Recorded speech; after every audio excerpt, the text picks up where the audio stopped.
జై శ్రీమాత్రే నమః. సమస్త భక్తజనులందరికీ జగన్మాత దుర్గాదేవి శరన్నవరాత్రి శుభాకాంక్షలు.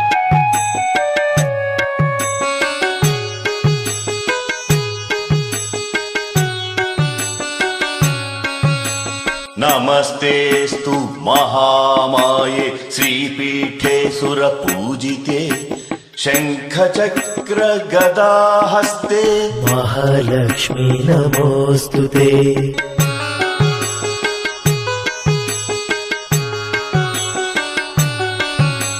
నమస్తే గరుడారూఢే డోలాసుర భయంకరి సర్వపాపహరే దేవి మహాలక్ష్మీ నమోస్తుతే.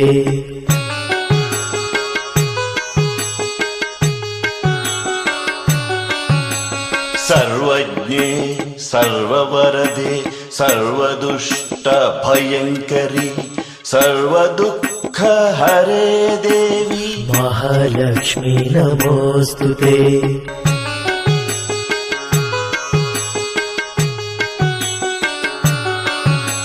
सिद्धिबुद्धिप्रदे देवी भुक्तिमुक्तिप्रदायिनी मंत्रमूर्ते सदा देवी महालक्ष्मी नमोस्तुते.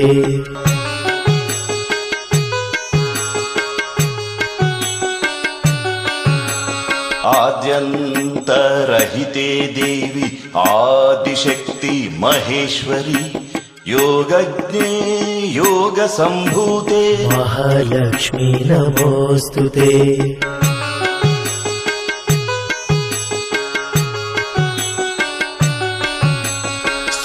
सूक्ष्म महारौद्रि महाशक्ति महोदरे महापाप हरे देवी महालक्ष्मी नमोस्तुते.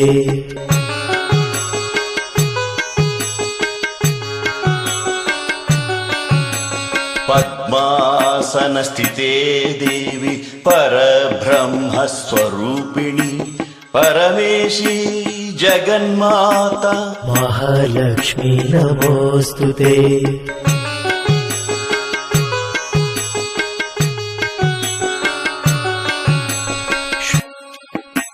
श्वेतांबरधरे देवी नानालंकार भूषिते जगस्थिते जगन्माता महालक्ष्मी नमोस्तुते.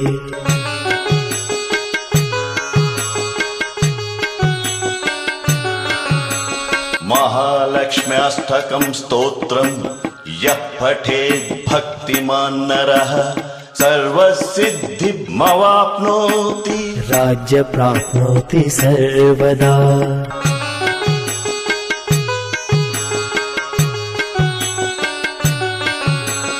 एककाले पठे नित्यं महापाप विनाशनम् द्विकालं यः पठे नित्यं धन धान्य समन्वित.